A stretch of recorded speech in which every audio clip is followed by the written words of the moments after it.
1992 ഒരു ഹോളിവുഡ് ചിത്രത്തിന്റെ ഷൂട്ടിങ്ങിനായി അതിന്റെ ക്യാമറാമാനും അസിസ്റ്റന്റും ഒരു പൈലറ്റും കൂടി ഹെലികോപ്റ്ററിൽ സജീവമായ ഹവായിലെ ഒരു അഗ്നിപർവ്വതത്തിന് മുകളിലെത്തി. അഗ്നിപർവ്വതത്തിനുള്ളിൽ നിന്നുള്ള പുകയും പൊടിപടലവും നിമിത്തം വിസിബിലിറ്റി കുറവ് ഉണ്ടാവുകയും ഹെലികോപ്റ്ററിന്റെ കൺട്രോൾ നഷ്ടപ്പെട്ട് അത് അഗ്നിപർവ്വതത്തിനുള്ളിലേക്ക് ചെന്ന് പതിക്കുകയും ചെയ്തു.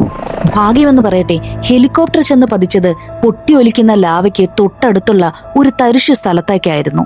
കടുത്ത ചൂടും ഓക്സിജന്റെ ലഭ്യതക്കുറവും ടോക്സിക് ഗ്യാസുകളും നിമിത്തം അവർക്ക് ശ്വാസം മുട്ടാൻ തുടങ്ങി.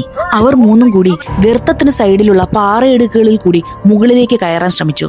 മനസ്സോ ശരീരമോ ഒന്ന് കൈവിട്ടു പോയാൽ ചെന്ന് വീണേക്കാവുന്നത് ആളി കത്തിക്കൊണ്ടിരിക്കുന്ന അഗ്നിഗോളത്തിന് നടുവിലേക്കായിരിക്കും. മുകളിലേക്ക് കയറാൻ പറ്റാതിരുന്ന പൈലറ്റ് ഒരിക്കൽ കൂടി ഹെലികോപ്റ്ററിൽ തിരിച്ചു വന്ന് രക്ഷാപ്രവർത്തകരുമായി കണക്ട് ചെയ്യാൻ ശ്രമിച്ചു. അങ്ങനെ ഭാഗ്യം കൊണ്ട് ലൈൻ കണക്ട് ആവുകയും രക്ഷാപ്രവർത്തകരുമായി മറ്റൊരു ഹെലികോപ്റ്റർ ഈ ക്രേറ്ററിന് മുകളിലേക്ക് എത്തുകയും ചെയ്തു. കുറേ തവണത്തെ പരിശ്രമത്തിന് ശേഷം താഴ്ന്നു പറന്നു വന്ന ഹെലികോപ്റ്ററിൽ പൈലറ്റിന് പിടികിട്ടുകയും അദ്ദേഹം അതിനുള്ളിൽ നിന്ന് രക്ഷപ്പെടുകയും ചെയ്തു. പിന്നീടുള്ള 2 ദിവസവും ക്യാമറാമാനെയും അസിസ്റ്റന്റിനെയും ഗർത്തത്തിൽ നിന്ന് രക്ഷപ്പെടുത്താൻ ദൗത്യസേന ശ്രമിച്ചെങ്കിലും വിസിബിലിറ്റി കുറവും കൺട്രോൾ നഷ്ടപ്പെടുന്നത് മൂലം അവർക്കതിന് സാധിച്ചില്ല.